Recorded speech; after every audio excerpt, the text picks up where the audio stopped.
कहानी शुरू होती है अमेरिका के आउटर बैंक्स नाम के एक छोटे से आइलैंड से, जहां दो तरह के लोग रहते हैं।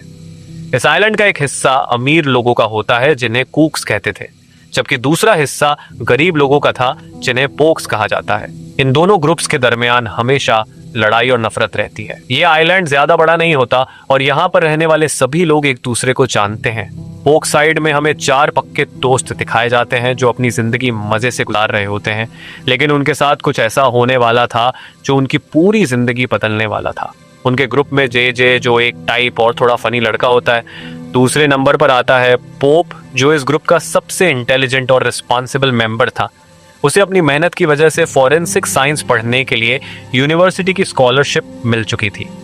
तीसरी एक लड़की कियारा होती है। उसे पोक्स के साथ रहना अच्छा लगता है, लेकिन कियारा एक कुक फैमिली से बिलोंग करती है। उसके फादर का आउटर बैंक्स में अपना रेस्टोरेंट होता है, जहां से वह अच्छा खासा पैसा कमाते थे। फिर हमें स्टोरी का मेन कैरेक्टर दिखाया जाता है जिसका नाम जॉन बी होता है। वो अपनी जिंदगी दोस्तों के साथ मजे से गुजार रहा होता है, लेकिन उसके दिल में एक दर्द भी होता है क्योंकि उसका बाप 9 महीने पहले समंदर में गायब हो गया था। वो एक पुराने डूबे हुए जहाज की तलाश में निकला था और उसके बाद कभी वापस नहीं आया। पुलिस और आइलैंड के लोग समझ चुके थे कि वह मर चुका है, लेकिन जॉन बी को पूरा यकीन था कि एक दिन उसका बाप जरूर वापस आएगा। अपने बाप के गायब होने के बाद जॉन बी अकेला रहता था, इसलिए उसकी लीगल कस्टडी उसके अंकल टैडी को दे दी गई थी। मगर टैडी आइलैंड से बाहर काम करता था और महीनों तक घर नहीं आता था। जब सोशल सर्विस को पता चला कि जॉन बी अकेला रह रहा है तो उन्होंने उसे वार्निंग दी कि अगर उसका अंकल जल्दी वापस ना आया तो उसे फॉस्टर फैमिली के पास भेज दिया जाएगा। लेकिन जॉन बी सीधा झूठ बोल देता है कि वह रोज अपने अंकल से बात करता है और टैडी बहुत जल्द वापस आ रहा है। लेकिन ऑफिसर उसे साफ कह देती है कि कल पुलिस तुम्हारे घर आएगी। अगर तुम्हारा अंकल यहाँ ना मिला तो तुम्हें फॉस्टर फैमिली के पास भेज दिया जाएगा। यह बात सुनकर जॉन बी टूट सा जाता है। वो अपना आइलैंड, घर, सबसे बढ़कर अपने दोस्तों को छोड़कर कहीं नहीं जाना चाहता था। उसी रात जॉन बी एक न्यूज़ सुनता है जिसमें बताया जा रहा होता है कि एक ताकतवर तूफान सीधा आउटर बैंक्स की तरफ पड़ रहा है। जॉन बी फौरन इस मौके का फायदा उठाता है और ऑफिसर को फोन करके कहता है कि इंस्पेक्शन का दिन बदलना होगा क्योंकि तूफान की वजह से कल आना सेफ नहीं होगा। उसी टाइम पोप और जॉन बी समंदर में सर्फिंग करने जाते हैं। वहां जॉन बी को समंदर में एक बोट नजर आती है जो बड़ी बड़ी लहरों के दरमियान चल रही होती है। उसी रात तूफान पूरी ताकत के साथ आइलैंड से टकराता है। अगले दिन जब जॉन बी उठता है तो मोबाइल पर सिग्नल ही नहीं आ रहे होते और बिजली भी नहीं होती। जब वो बाहर निकलकर देखता है तो दरख्त उखड़कर गिरे पड़े होते हैं। लेकिन जॉन भी अपनी बोट को रेडी करता है और अपनी टीम के साथ समंदर की तरफ निकल जाता है। तूफान के बाद समंदर में मछलियां बहुत ज्यादा होती हैं, इसलिए फिशिंग का यह सबसे बेहतरीन लम्हा था। कारियारा उनके लिए ड्रिंक्स भी लेकर आती है, लेकिन जब वह आइलैंड से काफी दूर आ जाते हैं तभी अचानक उनकी बोट किसी भारी चीज से टकरा जाती है और जे सीधा पानी में गिर जाता है। जब पोप जे को देखने जाता है तो उसकी सांसें रुक जाती हैं। पानी के अंदर एक लग्जरी बोट डूबी हुई थी। सबको लगता है शायद अंदर कोई जिंदा या मुर्दा फंसा हो, इसलिए वह फौरन पानी में छलांग लगा देते हैं। लेकिन पूरी बोट चेक करने के बावजूद उन्हें कोई लाश नहीं मिलती। बोट को देखकर जे अंदाजा लगाता है कि उसकी कीमत $5 लाख है। सब हैरान रह जाते हैं कि इतनी महंगी बोट पोक साइड के पानियों में आई कैसे। जॉन भी दोबारा पानी के अंदर जाता है ताकि कोई क्लू मिल सके। वहां उसे एक होटल रूम की चाबी मिलती है जिस पर होटल का नाम लिखा होता है। अब उनके पास पहला सुराग आ चुका था। चारों फैसला करते हैं कि वह सीधा उस होटल में जाएंगे और पता लगाएंगे कि यह बोट असल में किसकी थी। लेकिन उन्हें बिल्कुल अंदाजा नहीं होता कि उनकी बोट से सिर्फ कुछ ही मीटर दूर पानी में एक लाश तैर रही थी। दूसरी तरफ आइलैंड के अमीर हिस्से में हमें एक और इम्पोर्टेंट कैरेक्टर रोज से मिलवाया जाता है और वह भी पोक साइड की तरफ रहती है। तूफान के बाद उसका हस्बैंड स्कूटर गायब हो गया था, इसलिए वह अपने हस्बैंड स्कूटर के बारे में इस आइलैंड के अमीर आदमी कैमरन से पूछने आती है क्योंकि स्कूटर कैमरन का सर्वेंट था। कैमरन उसे तसल्ली देते हुए कहता है कि उसने स्कूटर को आखिरी बार तूफान से पहले देखा था और स्कूटर उसकी बेटी के साथ था। यह सुनते ही कैमरन अपनी बेटी सैरा के पास जाता है और उससे स्कूटर के बारे में पूछता है। सैरा बताती है कि उसने भी स्कूटर को आखिरी बार तूफान से पहले देखा था, लेकिन वह तूफान से पहले अपनी बोट लेकर समंदर में कहीं चला गया था। दूसरी तरफ जॉन बी और उसके दोस्त उस होटल तक पहुंच जाते हैं। तूफान आने की वजह से इस होटल की हालत भी काफ़ी ख़राब थी और सब लोग तूफान से पहले ही वहाँ से निकल चुके थे। एडवेंचर के दीवाने जॉन बी और जे सीधा होटल के रूम में घुसने का फैसला करते हैं, जबकि पोप और कियारा बाहर खड़े होकर नज़र रखते हैं ताकि अगर कोई खतरा आए तो फौरन अपने दोस्तों को वार्निंग दे सकें। जॉन बी और जे आसानी से रूम खोलकर अंदर दाखिल हो जाते हैं और हर चीज़ की तलाशी लेना शुरू कर देते हैं। कुछ ही देर बाद उन्हें एक सेफ नजर आता है। जॉन बी उसे खोलने की पूरी कोशिश करता है, लेकिन कोड हर बार गलत होता है। तभी जे को एक कागज पर कोड लिखा हुआ नजर आता है। जैसे ही वह कोड एंटर करता है, सेफ खुल जाता है। सेफ के अंदर देखकर दोनों की आंखें खुली की खुली रह जाती हैं। सेफ के अंदर ढेर सारे डॉलर और एक पिस्टल रखा होता है। जे की खुशी का कोई ठिकाना नहीं रहता, क्योंकि उसने जिंदगी में पहली बार असली पिस्तल देखा था। लेकिन जॉन बी किसी भी चीज को चुराना नहीं चाहता था। तभी अचानक होटल के बाहर पुलिस की गाड़ी आकर रुक जाती है और वह भी उसी रूम की तरफ आ रहे होते हैं। बाहर खड़े पोप और कियारा भी उन्हें देख रहे होते हैं। नेटवर्क ना होने की वजह से वो उन्हें कॉल तो कर नहीं सकते थे, इसलिए वो मजबूरन रूम की खिड़की पर पत्थर मारते हैं। आवाज सुनकर जॉन बी फौरन समझ जाता है कि कोई बड़ी मुसीबत आ गई है। जे जल्दी से कुछ डॉलर और तो पिस्तल उठाता है और दोनों पुलिस के आने से पहले खिड़की से बाहर निकल जाते हैं।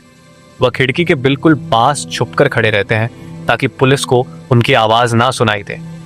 पुलिस पूरे रूम की तलाशी लेती है, लेकिन सबसे हैरान कर देने वाली बात यह होती है कि ऑफिसर्स खुद सेफ से पैसे निकालकर अपनी जेबों में भरना शुरू कर देते हैं। उन्हें कुछ तस्वीरें भी मिलती हैं जिन्हें वह अपने साथ लेकर वहां से चले जाते हैं।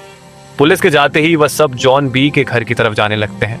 बोट में जे खुश होकर बताता है कि वह पिस्टल और ढेर सारे डॉलर चुरा लाया है। यह देखकर पोप बहुत ज्यादा घबरा जाता है। उसे डर होता है कि अगर यह बात पुलिस को पता चल गई तो उसकी यूनिवर्सिटी स्कॉलरशिप हमेशा के लिए खत्म हो जाएगी। जे उसे तसल्ली देता है और कहता है किसी को कुछ पता नहीं चलेगा। इसी दौरान कोस्ट गार्ड समंदर से स्कूटर की लाश निकाल लेते हैं। यह वही शख्स था जिसकी डूबी हुई लग्जरी बोट जॉन बी और उसके दोस्तों को मिली थी। रोज दौड़कर अपने शौहर के पास आती है और उसकी लाश देखकर टूट जाती है। अब जॉन बी और उसके दोस्त भी जान लेते हैं कि स्कूटर तूफान में वही महंगी लग्जरी बोट चला रहा था और इसी वजह से उसकी मौत हुई। साथ ही उन्हें यह भी पता चलता है कि पुलिस उस लग्जरी बोट की तलाश में लगी हुई है।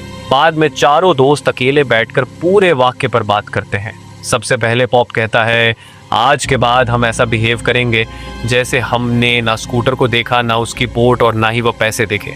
लेकिन कियारा कहती है कि ये पैसे स्कूटर की वाइफ रोज के हैं, हमें ये रोज को वापस कर देने चाहिए। लेकिन जे फौरन मना कर देता है और कहता है कि हम सब गरीब हैं और हमें इन पैसों की ज्यादा जरूरत है। अगर हम वो पैसे वापस करेंगे तो उनकी चोरी भी सामने आ सकती है। लेकिन जॉन बी के दिमाग में सिर्फ एक ही सवाल घूम रहा होता है। वो अपने दोस्तों को बताता है कि स्कूटर जैसा गरीब आदमी इतनी महंगी लग्जरी बोट और इतने सारे डॉलर का मालिक कैसे बना, और सबसे बड़ी बात, वो अपनी जान जोखिम में डालकर तूफान के दरमियान समंदर में गया ही क्यों था। जॉन बी को यकीन हो चुका था कि इस कहानी के पीछे जरूर कोई बहुत बड़ा सीक्रेट छुपा हुआ है। जॉन बी अब तमाम वाकयात को जोड़कर एक नया अंदाजा लगाता है। वो कहता है, मुझे पूरा यकीन है कि इस डूबी हुई बोट में सिर्फ पैसे ही नहीं बल्कि कोई इल्लीगल सामान भी छुपा हुआ है, वरना स्कूटर अपनी जान दांव पर लगाकर तूफान के दरमियान समंदर में कभी ना जाता। इसी क्यूरियोसिटी की वजह से जॉन बी डिसाइड करता है कि वो दोबारा उस बोट तक जाएगा और अगर वहां कोई कीमती या इल्लीगल माल मिला तो वो उसे बेचकर अपनी जिंदगी बदल सकते हैं। जॉन बी की बात सुनकर जे फौरन तैयार हो जाता है। किरा को भी ये प्लान पसंद आता है। सिर्फ पोप ही था जो इस काम से घबरा रहा था। उसे डर था कि अगर पुलिस ने पकड़ लिया तो उसकी स्कॉलरशिप, उसका फ्यूचर और उसकी पूरी जिंदगी बर्बाद हो जाएगी। आखिरकार पोप भी लालच और दोस्तों के प्रेशर के आगे हार मान लेता है और वह भी इस डेंजरस मिशन का हिस्सा बनने के लिए मान जाता है। लेकिन बोट तक दोबारा जाने से पहले उन्हें एक ऐसा प्लान बनाना था जिससे किसी को उनकी कमी महसूस ना हो। इसलिए चारों दोस्त आइलैंड के बीच पर पहुंचते हैं, जहां हर साल की तरह जबरदस्त गैदरिंग होती है। वहां अमीर कुक्स, गरीब बोग्स और घूमने आए हुए टूरिस्ट्स सब एक ही जगह एंजॉय कर रहे होते हैं। जॉन बी और उसकी टीम हर किसी को फ्री ड्रिंक्स पिलाना शुरू कर देते हैं ताकि सब लोग पार्टी और नशे में इतने बिजी हो जाएं कि किसी को ये एहसास ही ना हो कि वो चारों वहां से चुपचाप गायब हो गए हैं। क्योंकि आउटर बैंक्स एक छोटा सा आइलैंड था जहां कोई भी छोटी बात ज्यादा देर तक छुपी नहीं रह सकती थी। इसी पार्टी के दौरान जॉन बी की नजर अचानक सैरा कैमरन पर पड़ती है। सैरा आइलैंड की सबसे मशहूर और खूबसूरत लड़कियों में से एक थी। अमीर फैमिली की वजह से लोग उसे प्रिंसेस ऑफ द आइलैंड कहते थे। यही हमें एक और इंटरेस्टिंग बात पता चलती है कि कियारा और सैरा का भी बहुत अच्छी दोस्त हुआ करती थी। दोनों का ताल्लुक कुक फैमिली से था, लेकिन धीरे धीरे उनकी दोस्ती दुश्मनी में बदल गई। अब कियारा सैरा को बिल्कुल पसंद नहीं करती और उसे देखना भी नहीं चाहती। सैरा उस टाइम आइलैंड के सबसे योगेंट और अमीर लड़कों में से एक टॉपर के साथ रिलेशनशिप में टॉपर को अपनी दौलत और स्टेटस पर इतना गुरूर था कि वो पोक्स को इंसान ही नहीं समझता था। दूसरी तरफ पुलिस ऑफिसर शूट, जिसने होटल के सेफ से पैसे और तस्वीरें चुराई थी, उन तस्वीरों का राज जानने के लिए आइलैंड के म्यूजियम पहुंचता है। वहां उसकी नज़र एक पुरानी शिप के मॉडल पर पड़ती है। जब वो अपनी चुराई हुई तस्वीरों से इस मॉडल को कंपेयर करता है तो उसके होश उड़ जाते हैं। म्यूजियम का एम्प्लॉय बताता है कि यह रॉयल मर्चेंट नाम की एक लेजेंडरी शिप थी जो कई सदियों पहले समंदर में डूब गई थी। यह शिप ब्रिटिश रॉयल फैमिली के लिए बेशुमार सोना ले जा रही थी, जिसकी आज की कीमत $400 मिलियन के बराबर मानी जाती है। सदियां गुजर जाने के बावजूद इस खजाने का आज तक कोई पता नहीं लगा सका। रात होते ही बीच पार्टी अपने पूरे जोश में होती है। इसी दौरान जे हिम्मत करके सैरा के पास जाता है। वो सिर्फ उसे एक ड्रिंक ऑफर करना चाहता था, लेकिन उससे पहले ही टॉपर बीच में आ जाता है। वो उसे नीचा दिखाने के लिए उसके चेहरे पर ड्रिंक भी फेंक देता है। उसी वक्त जॉन बी फौरन बीच में आकर सब कुछ कंट्रोल कर लेता है, लेकिन टॉपर इतनी आसानी से चुप होने वालों में से नहीं था। वह जॉन बी पर सीधा अटैक कर देता है। दोनों एक दूसरे पर टूट पड़ते हैं और देखते ही देखते जबरदस्त फाइट शुरू हो जाती है। दोनों एक दूसरे पर मुक्के बरसाने लगते हैं, जबकि आसपास खड़े लोग सिर्फ तमाशा देखते रहते हैं। आखिर में टॉपर जॉन बी पर भारी पड़ता है। वो उसका सर पकड़कर जोर से पानी के अंदर दबा देता है। जॉन बी सांस लेने के लिए तड़प रहा होता है। अपने दोस्त को इस हालत में देखकर जे से रहा नहीं जाता। वह फौरन अपना पिस्टल निकालकर सीधा टॉपर के सर पर रख देता है। पिस्टल देखते ही टॉपर फौरन जॉन बी को छोड़ देता है, लेकिन जे का गुस्सा फिर भी ठंडा नहीं होता। वह हवा में फायरिंग कर देता है और जोर से चिल्लाता है कि आज के बाद कोई भी कुकपोक साइड में कदम रखने की हिम्मत मत करना। ये जे की जिंदगी की सबसे बड़ी बेवकूफ़ी थी। अब पूरे आइलैंड को पता चल चुका था कि उसके पास इल्लीगल पिस्टल है। अगली सुबह जॉन बी अपने घर में होता है कि अचानक पुलिस ऑफिसर डिप्टी पीटर किन उसके घर आती है। वो जॉन बी की गार्डियनशिप और फॉस्टर केयर के सिलसिले में आई थी। बातों बातों में पीटर किन की नज़र जॉन बी के चेहरे पर लगी चोटों पर पड़ती है। जॉन बी फौरन झूठ बोल देता है कि वह बस गिर गया था। तब पीटर किन कहती है, मुझे सब पता है, कल बीच पर तुम्हारी टॉपर से लड़ाई हुई थी और तुम्हारे दोस्तों में से एक के पास पिस्टल भी है। उसे यह भी पता होता है कि उसका अंकल टैडी पिछले 3 महीने से आइलैंड पर वापस नहीं आया। जॉन बी ये सब सुनकर हैरान रह जाता है। उसे समझ ही नहीं आता कि पीटर किन को इतनी सारी बातें कैसे पता चल गई। लेकिन असली शौक तो तब लगता है जब पीटर किन उसे बताती है कि उसे यह भी मालूम है कि जॉन बी और उसके दोस्त स्कूटर की डूबी हुई बोट ढूंढ चुके हैं। फिर वह जॉन बी को सख्त वार्निंग देते हुए कहती है, आज के बाद तुम या तुम्हारे दोस्त इस बोट के करीब भी नजर नहीं आने चाहिए। अगर तुम मेरी बात मानोगे तो मैं तुम्हारी गार्डियनशिप के मसले में मदद करूंगी। पीटर किन के जाते ही जॉन बी फौरन अपने दोस्तों के पास जाता है और उन्हें सारी बात बताता है। वह कहता है कि उसने फैसला कर लिया है कि अब वह स्कूटर वाली बोट का पीछा नहीं करेगा, क्योंकि अगर पीटर किन उसकी मदद कर दे तो शायद उसकी जिंदगी यहाँ पर सेट हो सकती है। लेकिन जे कहता है, जरा सोचो, अगर पुलिस हमें इतनी सख्ती से इस बोट से दूर रखना चाहती है तो इसका मतलब है कि इसके अंदर कोई बहुत ही कीमती चीज छुपी हुई है। अगर वह चीज हमें मिल गई तो हम सब अमीर बन जाएंगे। फिर वह जॉन बी को समझाता है कि अगर हम अमीर हो गए तो तुम्हें फास्टर केयर जाने के लिए कोई तंग नहीं करेगा। जे की बात जॉन बी के दिल को लग जाती है। वैसे भी उसके पास ना कोई फैमिली थी, ना पैसा, और ना ही कोई ऐसा था जो उसका सहारा बनता। इसीलिए उसे महसूस होता है कि उसके पास खोने के लिए कुछ भी नहीं है। आखिरकार वह दोबारा इस डेंजरस मिशन का हिस्सा बनने का फैसला कर लेता है। इस मिशन के लिए उन्हें ड्राइविंग इक्विपमेंट की ज़रूरत थी। खुशकिस्मती से जॉन भी कैमरन के लिए काम करता था और उसके पास कैमरन की यट की चाबियां भी होती हैं। मौका देखकर वह चुपके से कैमरन की यट पर जाता है और ड्राइविंग गियर चुराता है ताकि वह दोबारा डूबी हुई बोट तक पहुंच सके। तभी वहां पर सेरा भी आ जाती है, लेकिन उसे जॉन बी पर जरा भी शक नहीं होता। वो जॉन बी से कहती है कि मैं पोग्स और कूक्स के दरमियान होने वाली लड़ाई खत्म कर सकती हूँ, लेकिन जॉन बी कहता है इस बार तो टॉपर बच गया था, लेकिन अगली बार मैं अपना बदला ले लूंगा। दूसरी तरफ पुलिस भी बोट को ढूंढने के लिए रेडी होती है। वह आइलैंड के लोगों को आज समंदर में जाने से मना करती है। तभी दो आदमी शूप के पास आते हैं और कहते हैं कि वह स्कूटर के दोस्त हैं और बोट ढूंढने में उनकी मदद करेंगे। शूपी भी उन्हें परमिशन दे देता है। दूसरी तरफ जॉन बी और उसके दोस्त पुलिस से पहले ही बोट के पास पहुंच चुके होते हैं, लेकिन उन्हें एक नई मुश्किल का सामना करना पड़ता है। उनके पास ऑक्सीजन बहुत कम थी, जिससे सिर्फ एक ही आदमी पानी में जा सकता था। इसलिए सब फैसला करते हैं कि सिर्फ जॉन बी पानी के अंदर जाएगा। जॉन भी हिम्मत करता है और गहरे पानी के अंदर जाता है और डूबी हुई बोट के अंदर तलाशी लेना शुरू कर देता है। मगर कुछ ही लम्हों बाद ऑफिसर शूपी भी अपनी टीम के साथ वहां आ पहुंचता है। शूपी शक भरी नजरों से उन्हें देखते हुए पूछता है, तुम लोग यहाँ क्या कर रहे हो?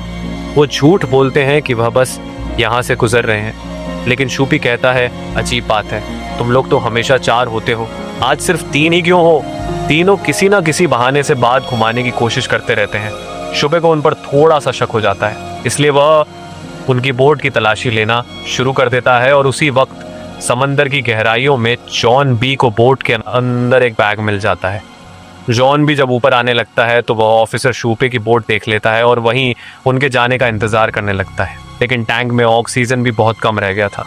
जब शूपे को पूरी बोट की तलाशी लेने पर भी कुछ नहीं मिलता तो वह मायूस होकर अपनी टीम के साथ वहां से चला जाता है।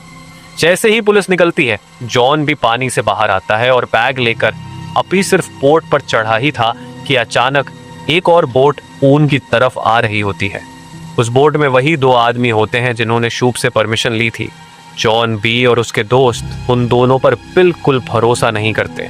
वह फौरन अपनी बोट घुमाकर वहां से निकलने लगते हैं, लेकिन दूसरी तरफ वह दोनों आदमी भी उन पर शक कर चुके होते हैं। वह उनका पीछा करते हैं और उनमें से एक आदमी स्नाइपर निकालकर उन पर फायरिंग भी शुरू कर देता है। हालात बहुत खतरनाक हो जाते हैं, लेकिन उसी लम्हे कियारा समझदारी से काम लेती है। वह एक बड़ी फिशिंग नेट समंदर में फेंक देती है। वो फिशिंग नेट उनकी बोट के इंजन में फंस जाती है और वह वहीं रुक जाते हैं। इस तरह जॉन बी और उसकी टीम को भागने का मौका मिल जाता है। बीच पर वापस आकर सब बहुत एक्साइटेड होते हैं। उन्हें लगता है कि बैग के अंदर कोई बहुत कीमती चीज होगी, लेकिन जैसे ही वह बैग खोलते हैं उसके अंदर सिर्फ एक पुराना कंपास होता है।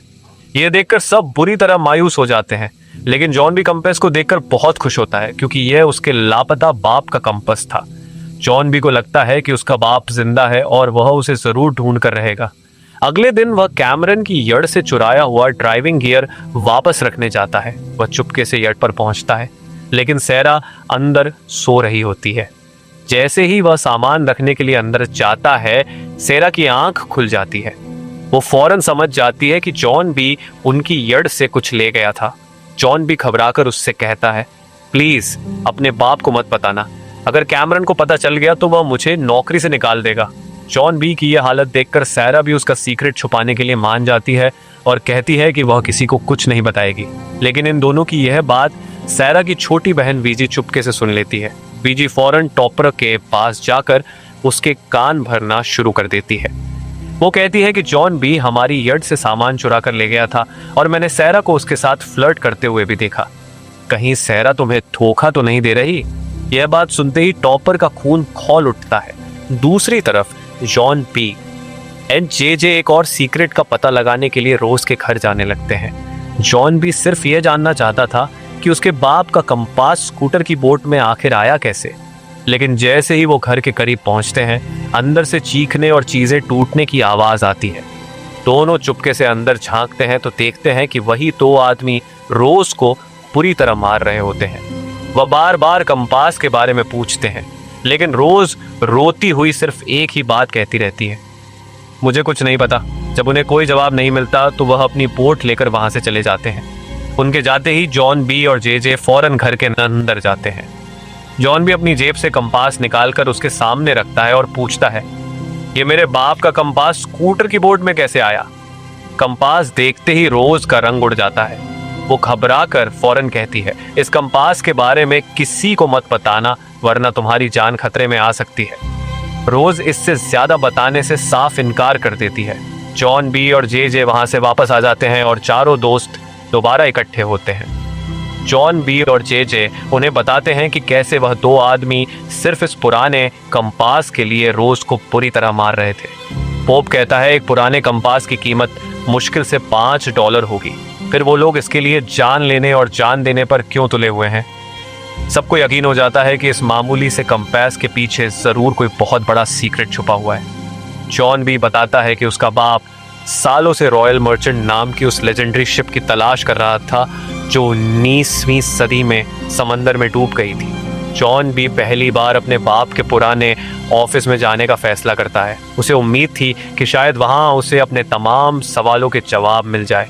ऑफिस में जाकर जॉन भी अपने दोस्तों को कंपास की हिस्ट्री दिखाता है। उसे पता चलता है कि यह कंपास सिर्फ उसके बाप का नहीं था, बल्कि ये नस्लों से उनकी फैमिली में चलता आ रहा था। हैरत की बात यह थी कि कंपास का हर मालिक कुछ ही अरसे बाद किसी न किसी हादसे में मर जाता था। देखने में ये सब एक्सीडेंट्स लगते थे, लेकिन इन सबको कंपास की वजह से मार दिया गया था। ये सब देखकर पोप और कियारा जॉन बी को समझाते हैं कि यह कंपास जिसके पास भी जाता है उसकी मौत हो जाती है, लेकिन जॉन भी उनकी बात मानने के लिए तैयार नहीं होता। उसके लिए यह कंपास कोई मनहूस चीज नहीं, बल्कि उसके लापता बाप की आखिरी निशानी और एक ऐसी सीक्रेट की चाबी थी जिससे सब कुछ बदलने वाला था। तभी जॉन बी को कंपास के अंदर एक छुपा हुआ कंपार्टमेंट नजर आता है।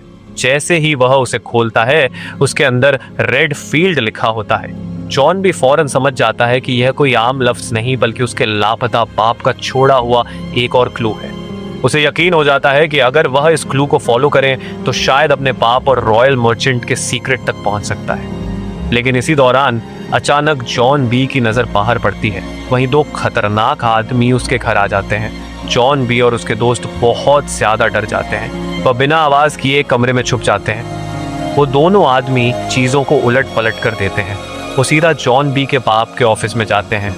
उन्हें ऑफिस के अंदर काम के सारे डॉक्यूमेंट्स मिल जाते हैं और वह रॉयल मर्चेंट से रिलेटेड तमाम डॉक्यूमेंट्स अपनी गाड़ी में रखकर वहां से चले जाते हैं। जॉन भी ये सब अपनी आंखों के सामने देखता रहता है, लेकिन कुछ नहीं कर पाता। उसे समझ आ जाता है कि वह लोग भी उसी खजाने के पीछे हैं। सीन कैमरन के घर की तरफ शिफ्ट